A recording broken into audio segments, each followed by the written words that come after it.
following program is from WNET 13.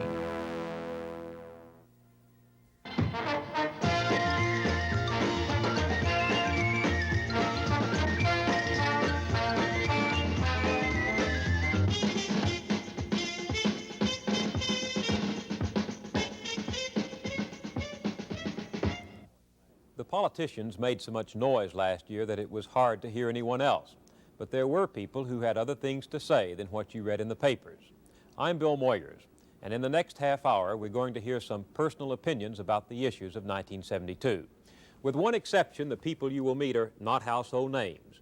They don't make the news, they live with it.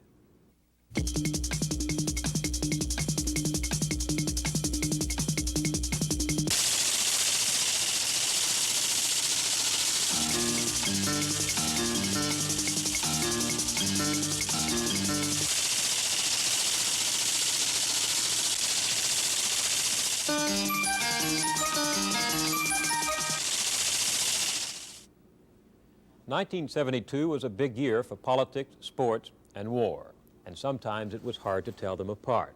Politics and sports can be as violent as war, as Arthur Brimmer and the Olympics reminded us. Sports has joined war as a political distraction from our problems at home. The big difference is that politics and sports reached conclusions in 1972. We know who won the Super Bowl, the World Series, and the election. But the war went nowhere, and everyone lost. Our show tonight is a look back at some of those headline stories, a sort of year-end review of the news through the eyes of people whose opinions rarely show up except as percentages in a Gallup poll. I collected these vignettes while doing other shows for this series in a variety of locations around the country. Here are some frank comments on politics, for example, from an inmate in a New York jail, a Spanish-speaking furniture salesman in Los Angeles, and a football player. We definitely relate to what's going on, and we relate to the political campaign. If it wasn't such a farce, you know, especially with this Watergate thing, everybody was well interested in that, and everybody had the same opinion. What if it was us? Was there some reason that you in prison thought particularly pertinent about the Watergate affair? Yes. Did they do a good job of it? They did a blundering job of it. They blundered the whole thing, you know. I mean, for professional men, what they say it was supposed to be, they shouldn't have got caught. It should have been a raffle type episode. Well, they all got caught. What did the guys in prison say about it? They're idiots, you know. But yet they all had the same opinion. If we had done that, we would wind up with 15 or 20 years, right? But yet, due to the fact that their political background, their political connections, they're not going to wind up with very much if they wind up with anything at all. But it was pretty well hushed up. Are you a cynic? I don't think I'm cynic. I don't think so at all. I may be a little embittered towards the politicians out there. I don't believe that the country is standing together as a unit. If it was, this Vietnam thing never would have gone on as long as it has gone on. I could say that tomorrow, if this place was to go out, you would have everybody standing together to go out on strike. But yet, if it was for a very worthwhile purpose, not a violent strike, just a strike and stoppage.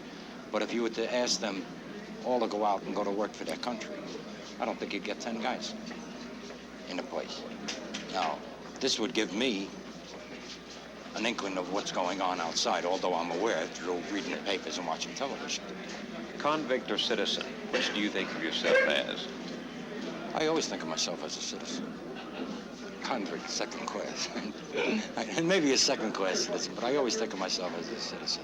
And I've always been for America, regardless of what I've done. You know, a person can do things, you know, and believe me, as I mentioned before with the Watergate thing, that was sanctioned by some pretty damn good citizens of the United States. Who in the hell can you trust anymore today, you know?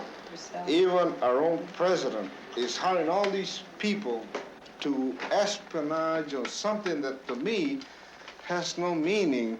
But when you stoop that doggone low to get these big intelligent people from the FBI, the CIA, and all these people from the White House to espionage on these people that they don't even know whether they're going to win or not. And they come out and say, well, you know, I don't know a doggone thing. Who hired me? And I feel that Nixon is a hell of a good guy. But at the same time, when these deals approach, you don't know who to believe. President Nixon, Joe, sometimes appears to fancy himself as a vicarious quarterback on the Baltimore Colts, maybe the New York Jets. Washington Redskins. Washington Redskins. Do you ever fancy yourself as a vicarious president? Well, yeah, I've thought about what the problems would be, what kind of job, you know, actually is, what responsibilities, or what little I could relate to it. You see, I really don't actually know. How do I know how much is on this man's mind? He's talking about a world problem and a country problem, and we have problems with a 40-man football team that sometimes seem colossal to us. You've never come out publicly for a candidate that I know of. Why is that? Well, whenever I see these people getting sometimes vile and very upset over political issues, I don't want to be involved in that. I don't want to alienate myself with anybody on any terms when it comes to politics.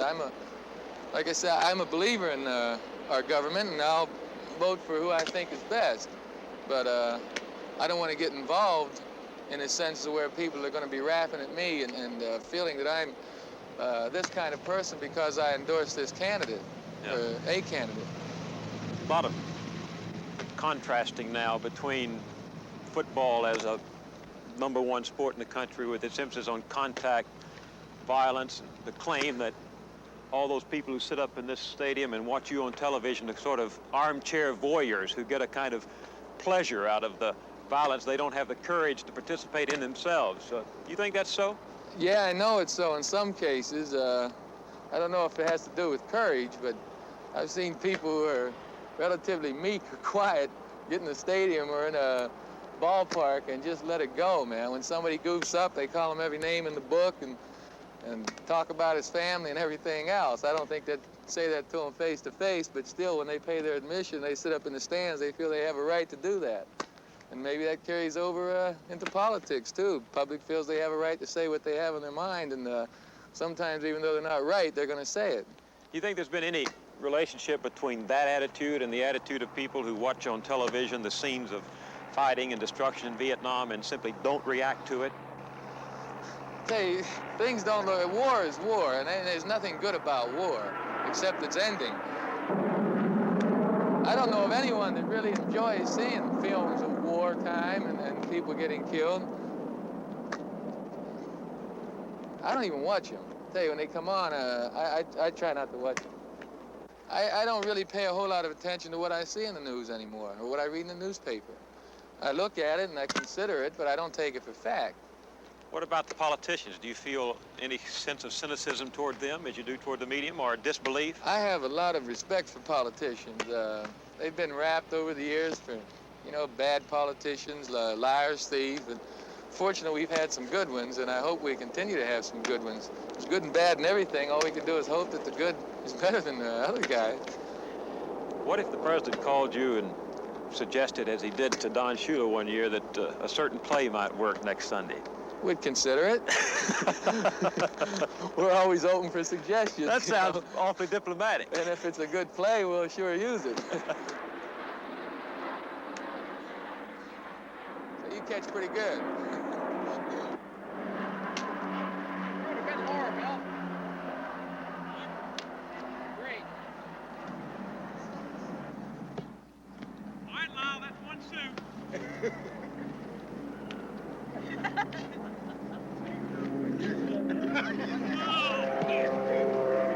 Try a long one? All right, let's try a long one.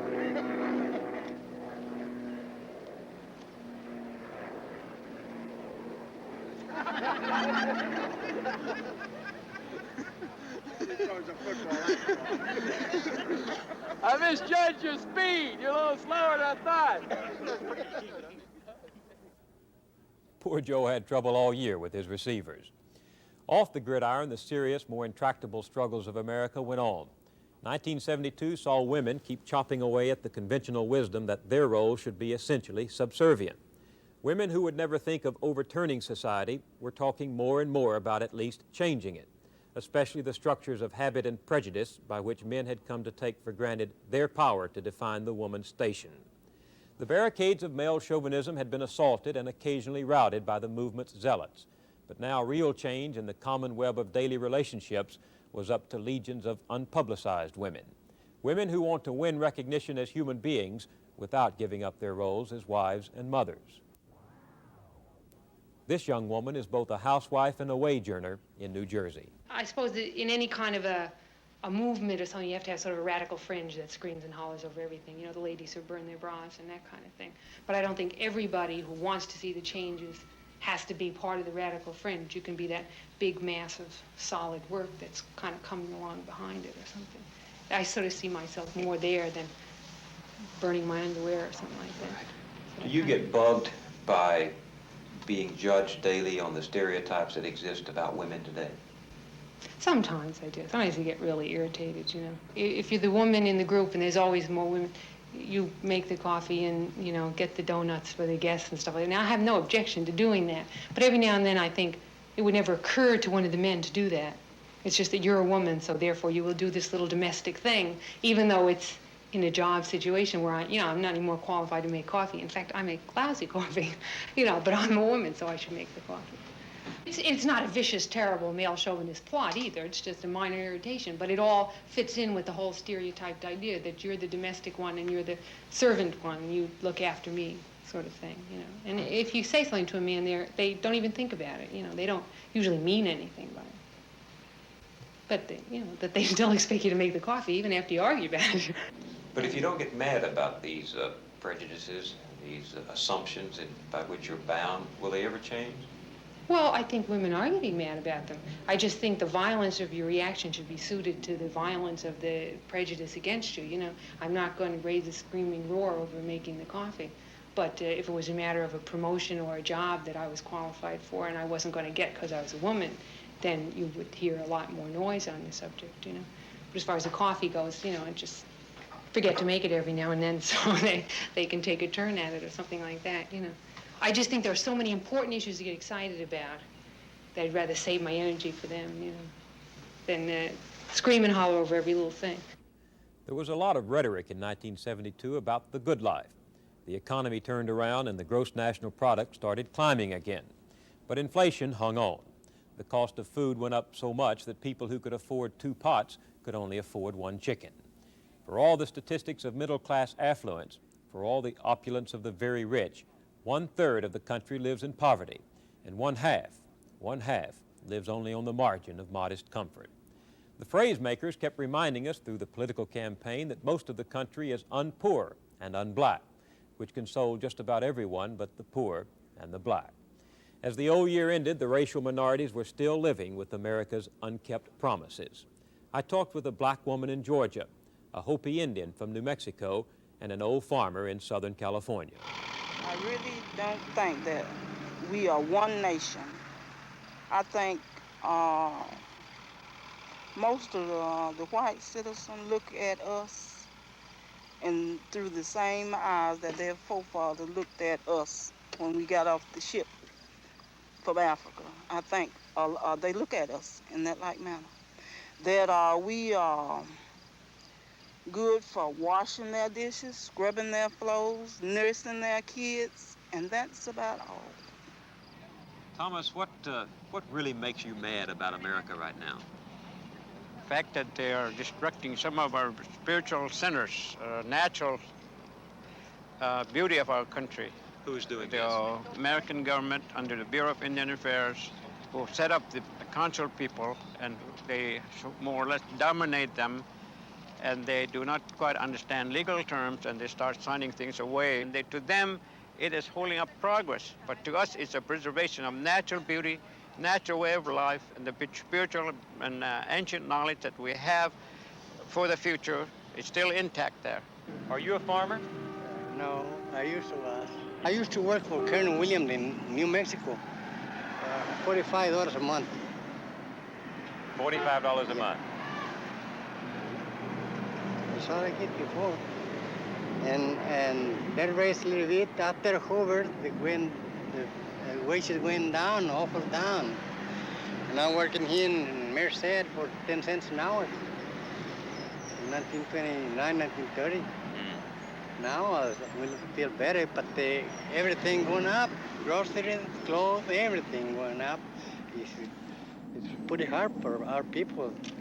Not for only me, but the young generation. We like, most of the people would like to have a union, but some guys are try to break it out. Don't you get tired standing out here? Oh yeah, awful tired. Real awful tired. Night time I can't sleep. Because I'm awful tired. It's pretty hard to stand here all day.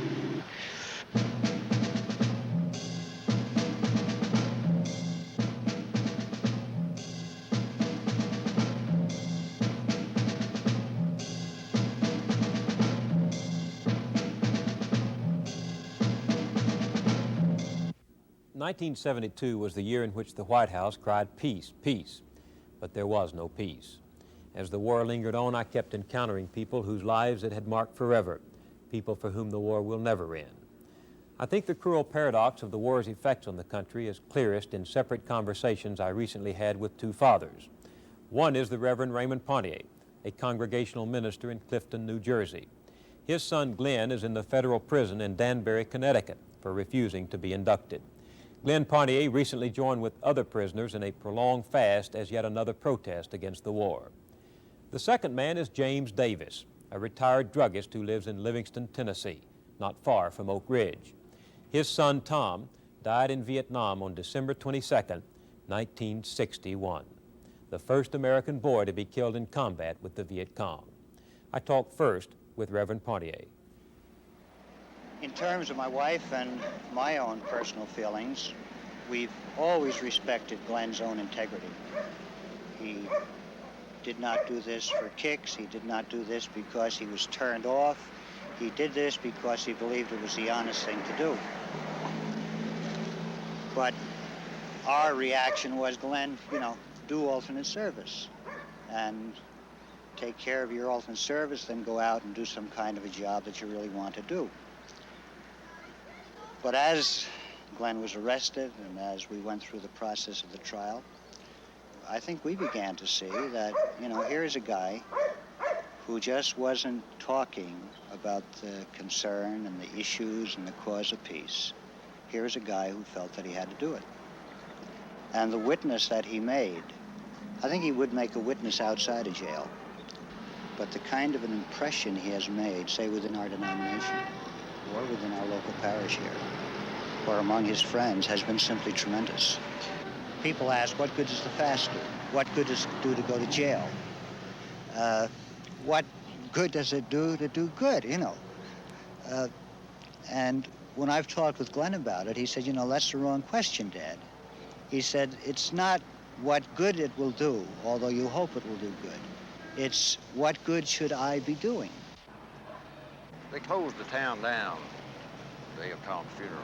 Closed it down. Just closed it down? Closed it down, put all the flags out. And had a Tom Davis Day, dedicated a football stadium to him. They've been awful nice to the family. Everybody in the county has.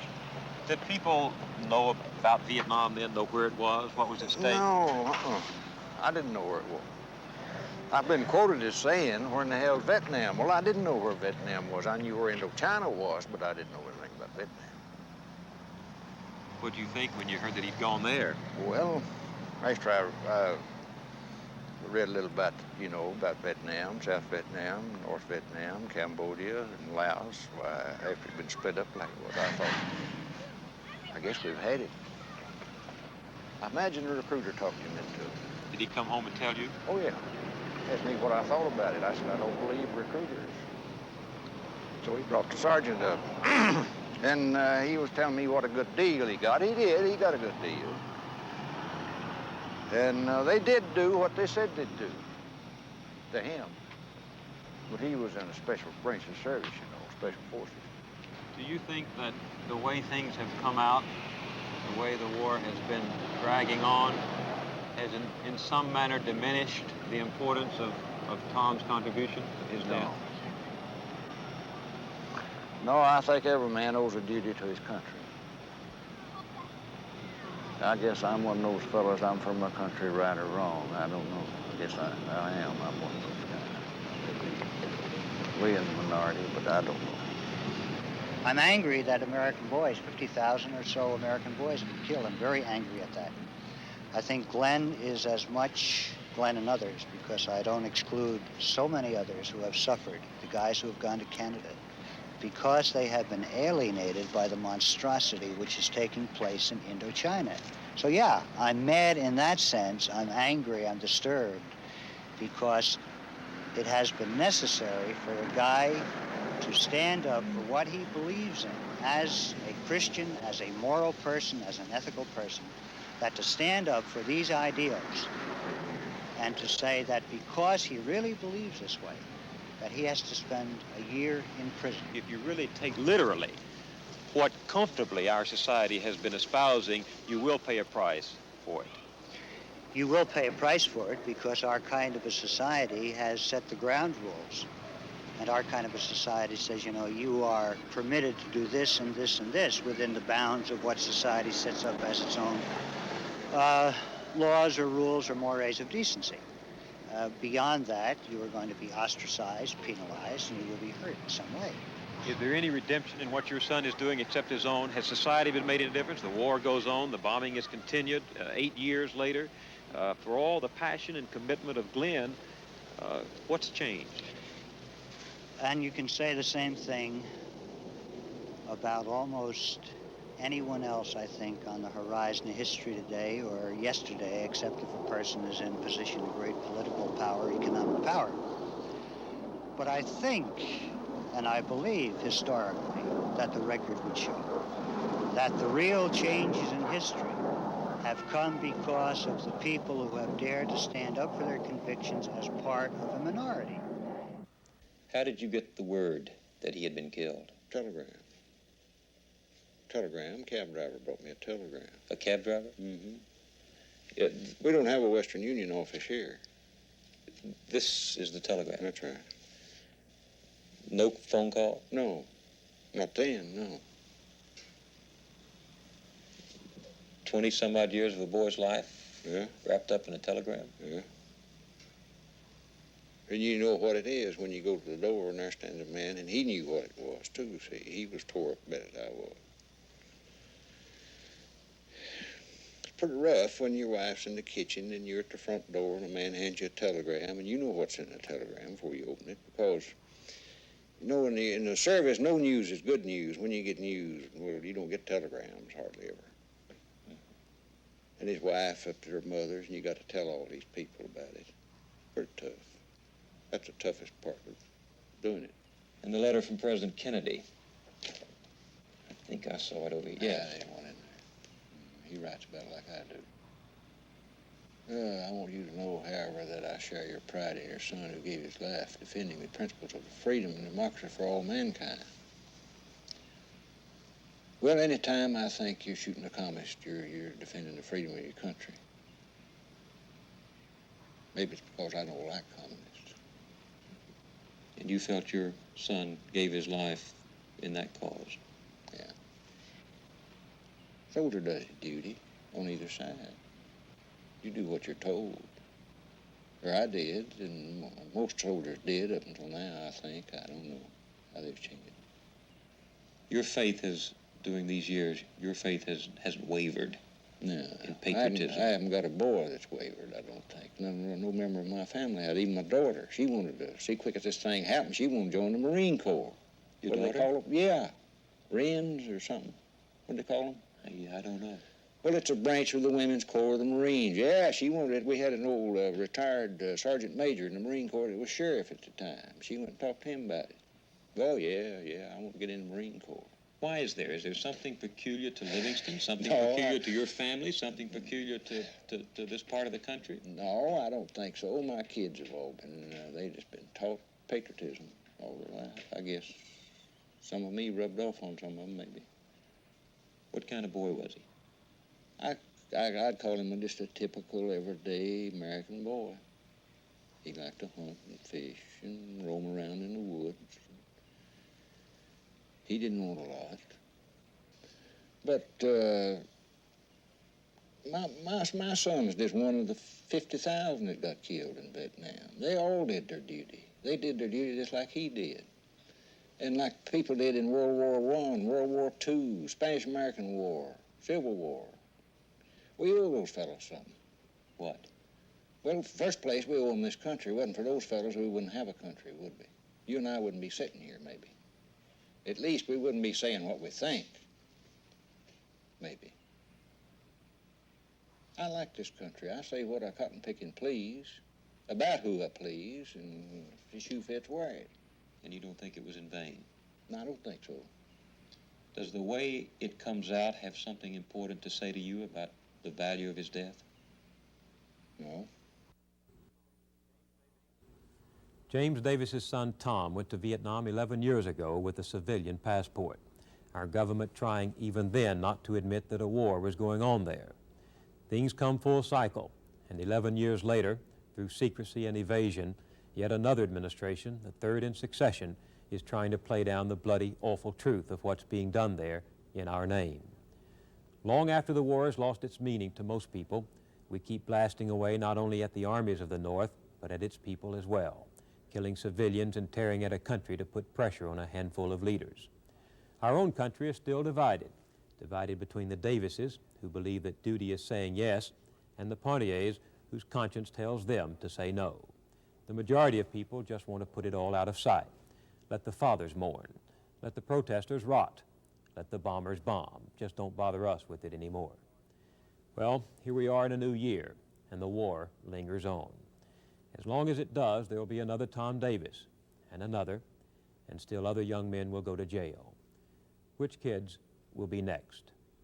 These two we filmed recently on the Pacific coast, or some Vietnamese youngsters whose names we'll never know. Never mind that they're just children.